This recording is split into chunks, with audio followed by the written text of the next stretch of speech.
기후변화 대응 예산은 충분한 걸까요? 오늘 우리가 놓치지 말아야 할 환경 이슈 살펴보는 시간이죠. 지구생활백서 사단법인 넥스트 윤지로 수석 나와 계십니다. 안녕하세요. 네, 안녕하세요. 오늘 기후환경 예산에 대한 얘기 해주신다고요? 네, 맞습니다. 지난주에 예산 발표됐잖아요. 네. 내년도 예산안. 이제 뭐 워낙 이제 굵직한 내용들은 지난주에 보도가 많이 돼서 아실 것 같아요. 이제 세수가 부족하다 보니까 말씀하신 대로 초긴축 예산이 편성됐잖아요. 예. 총 지출 규모가 올해보다 2.8% 늘어나는데 뭐 물가 상승률 감안하면 사실상 감축 예산인 거고 네. 또 R&D 예산 줄어든 것도 되게 이슈가 돼서 진짜 대학교 교수님들은 만나면 다 이 얘기 하시더라고요. 얼마 줄었다 막 이렇게. 네. 그래서 이제 이런 내용들은 많이 보도가 됐는데 이제 기후변화 대응과 관련된 예산 보도는 사실 이제 별로 없더라고요. 제가 예산 나온 지 한 일주일 정도 돼서 제가 네. 그동안 계속 찾아봤거든요. 근데 네. 그게 많지가 않아서 그래서 이제 오늘은 내년도 온실가스 감축과 기후변화 대응 도대체 무슨 돈으로 어떻게 하려고 하는지 그걸 좀 말씀드리려고 합니다. 근데 기후변화 예산은 어디서 주무부처가 환경부인 거예요? 이제 뭐 기후변화가 어쨌든 환경 이슈라고 생각을 하면 네. 이제 환경부 예산이겠거니 하는데 사실은 그렇진 않습니다. 왜냐하면 이제 전통적으로 우리가 예전에 환경부, 그러니까 공해를 관리하는 오염물질을 관리하는 거라고 하면은 이제 환경부 예산으로 보면 되는데 네. 사실 기후변화라는 거는 거의 모든 부처에 다 조금씩 다 들어있다고 보면 되고 특별히 이제 뭐 에너지라든가 산업 이런 전환 이슈가 있잖아요. 예. 그래서 그런 거는 산업부 소관이어서 이제 산업부 또 비중이 굉장히 큽니다. 그래서 오늘은 환경부뿐만이 아니라 산업부 그리고 다른 부처에 있는 이제 항목들을 쭉 짚어볼 텐데요.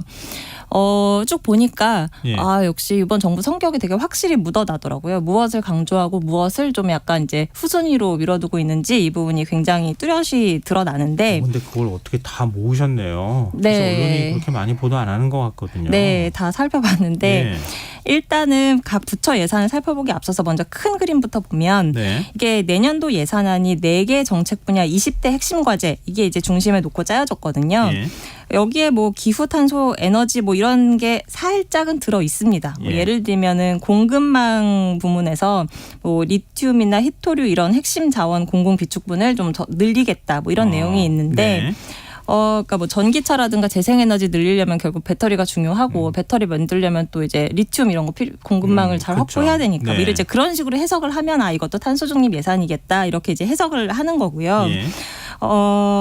근데 이제 뜻밖의 이제 사실은 이제 중요한 건 이제 큰 덩어리는 에너지나 산업 부문을 어떻게 전환할까 그거와 관련된 예산인데 그게 제일 큰 화두잖아요. 그렇죠. 근데 네. 이제 20대 핵심 과제에 그런 내용은 안 들어 있고요. 되게 뜻밖의 예산이 20대 핵심 과제로 들어가 있는데 뭐냐면 예. 이제 탄소 저감하는 식으로 농사를 지으면 인센티브를 주겠다. 이게 들어 있어요. 이게 20대 핵심 과제예요. 네네네.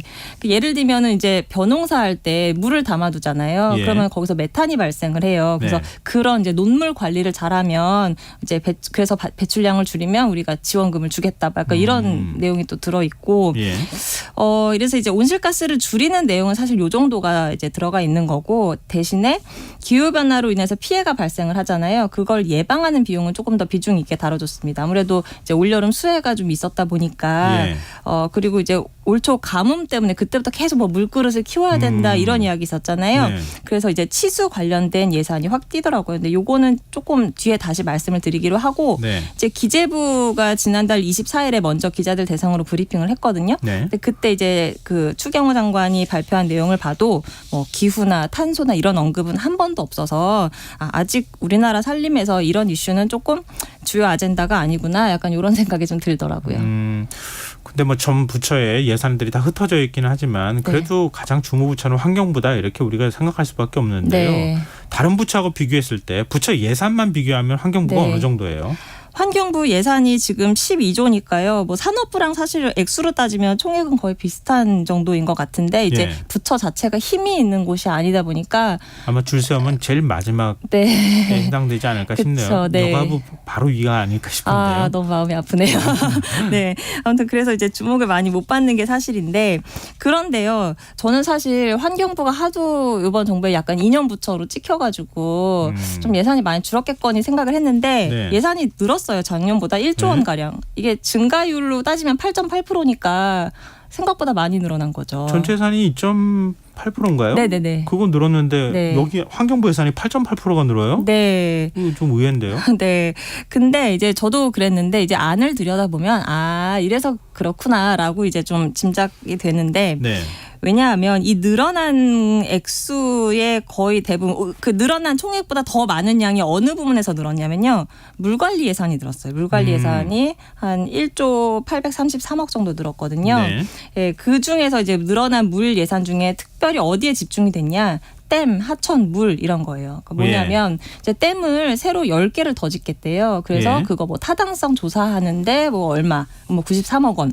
그리고 소규모 댐 건설하는데 155억 원. 근데 이제 보면 신규 댐 10개 짓겠다고 하는 건 아직 첫 삽을 뜬 게 아니라 사전 조사한다는 거거든요. 그러니까 이쪽 분야 예산은 앞으로 계속 늘어날 거다 이렇게 예상을 할 수 있겠죠. 또 이제 하천 준설하고 뭐 지천지류 정비하고 하는데도 6,627억이 잡혀서 작년보다 47%가 이게 많이 늘었어요. 늘었네요. 네네. 근데 이명박 정부 시절에 국가하천 4대강 중심으로 해서 네. 하천 정비 사업을 벌였던 거잖아요. 네, 맞습니다. 지류지천을 정비 먼저 해야 된다. 뭐 이런 얘기를 환경단체에서 했던 것 같거든요. 네, 맞아요. 그렇게 보면은 지류지천 지금이라도 하는 게 맞는 거 아닌가 생각이 드는데요. 네, 이 말씀하신 대로 국가하천 그 정비하고 하는 예산 6,627억 이게요.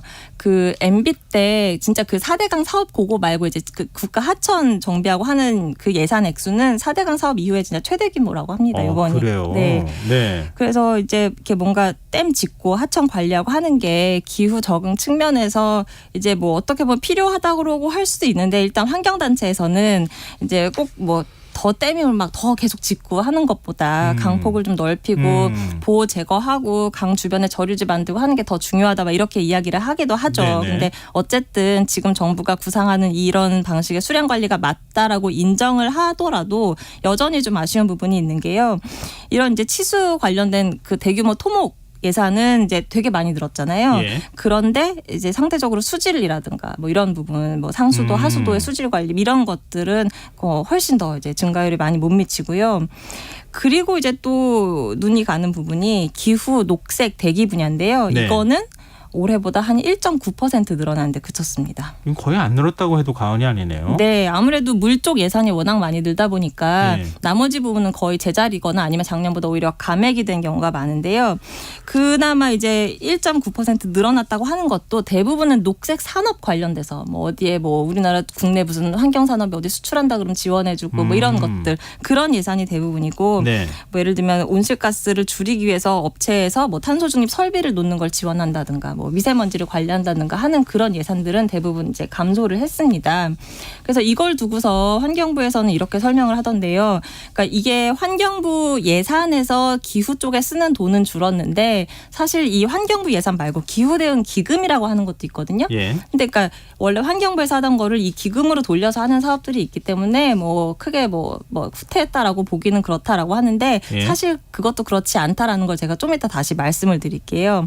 그리고 이제 환경부 예산 관련해서 하나 더 말씀드릴 거는 예. 이제 환경부 고유 영역 있잖아요. 뭐 생태계 보호라든가 자원순환 이거는 많게는 한 22%까지 다 줄었습니다. 아니 본래 고유 업무 부분은 예산이 대폭 줄고 네. 산업하고 겹치는 부분은 예산이 늘고. 그렇죠. 물 이제 뭐 댐 짓고 뭐 이런데 이제 예산이 많이 늘어난 거죠. 그럼 산업부는 어때요?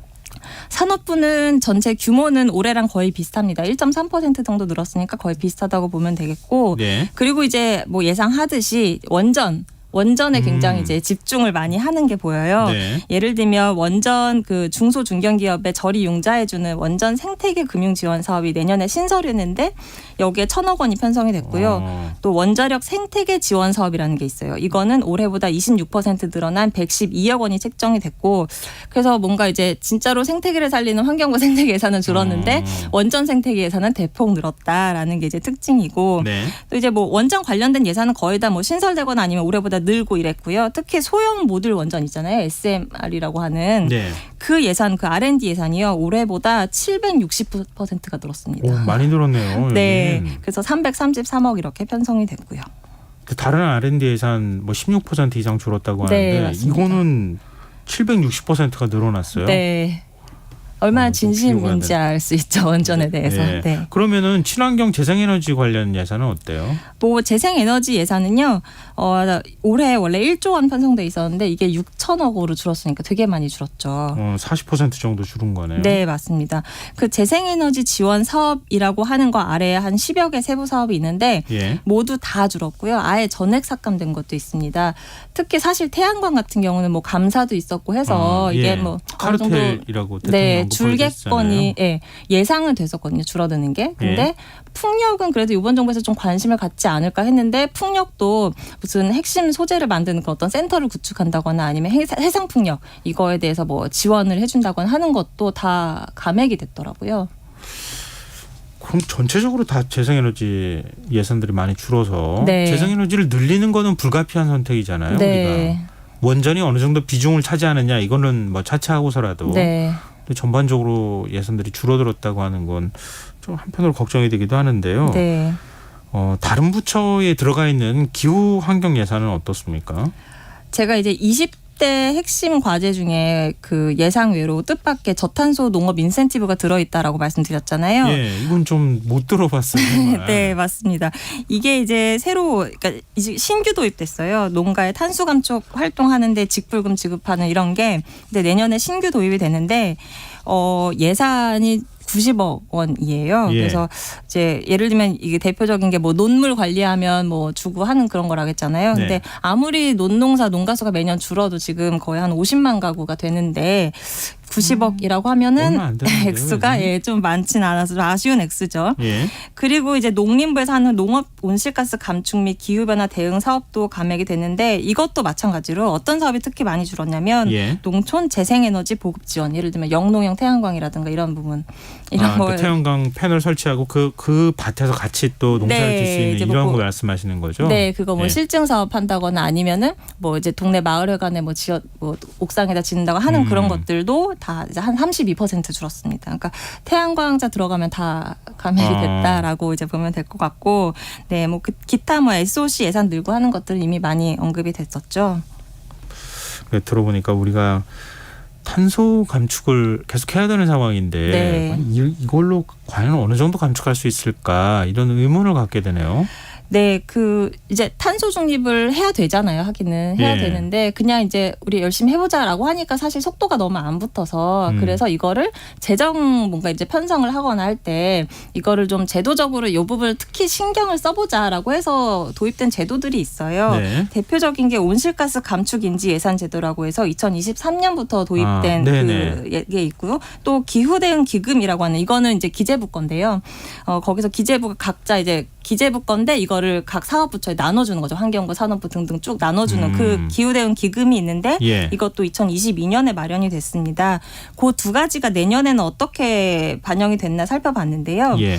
그 온실가스 감축인지 예산제도 제가 아마 작년에 한번 소개를 해드린 적이 있어요. 그랬던 것 같아요. 그래서 네. 다시 한 번만 간략히 말씀해 주시죠. 네, 이게 이제 예산이나 기금 편성할 때 정부에서 쭉 하는 사업들이 있을 거 아니에요. 네. 그때 탄소 감축에 해당하는 그런 사업들이 뭐가 있는지 딱 추려서 이게 좀 명시적으로 보일 수 있게 그래서 예산 짤 때 이런 걸 좀 더 한 번 더 신경 쓸 수 있게 한 그런 제도인데 네. 제가 작년에 뭐라 그랬냐면 근데 여기서 이제 감축 사업으로 하는 게 사업 수도 적거니와 예산액이 너무 적다. 그러나 이제 이제 첫 해였으니까 이제 좀 지켜보자. 뭐 이렇게 좀 말씀을 드렸었는데 그래서 봤더니 내년도에는 감축 사업 그 수는 한 294개로 6개 정도 아주 조금 늘었어요. 근데 예산은 10조 9천억 원으로 8.5% 이것도 역시 줄었고요.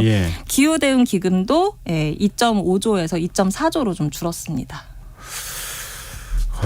좀 우리도 환경이나 기후 대응이 좀 적극적으로 나섰으면 좋겠는데 이거 가지고 될까 이런 생각이 자꾸 드네요. 네. 자, 지구생활 백서 오늘 여기서 마무리하겠습니다. 지금까지 하단법인 넥스트 윤지래 수석과 함께했습니다. 고맙습니다. 네, 감사합니다. KBS 라디오 김성환의 시사 1부 순서 여기서 마무리하겠습니다. 전 11시 정각 2부에 다시 찾아오겠습니다.